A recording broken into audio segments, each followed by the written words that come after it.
বরফির আব্দুল কাদির জিলানির জিলানি, তোমারই নামের উছিলায় আগুন হইয়া যায় পানি। কোন বলদে বানাইছে এই গজল খানি। বুঝছেন ভাই? হাই বরফির আব্দুল কাদির জিলানির জিলানি, তোমারই নামের উছিলা আগুন হইয়া যায় পানি। নাউজুবিল্লাহ। যে বলদে এই গজলটা বানাইছে, বলদের বলবো, ও বলদ, আব্দুল কাদির জিলানি ভালো লোক না খারাপ লোক তাকে আল্লাহ পাকি ভালো জানে, কিন্তু না তার নাম লইলে আগুন পানি হয়ে যায়। ওই বলদা গাদা বেকুব বেদবা 3 নাম্বার ছাগল, এটা শিরক।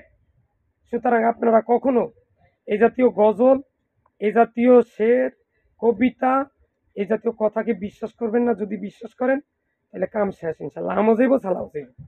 শিরক বেদাত কুফরি এগুলা করা যাবে না। আল্লাহ রাসূলকে সবসময় মেনে চলতে হবে। শিরক বেদাত মুক্ত জীবনযাপন করতে হবে। এই জাতীয় যত কবিতা আছে, এগুলা গান আছে, গজল আছে, সব বাদ দিতে হবে।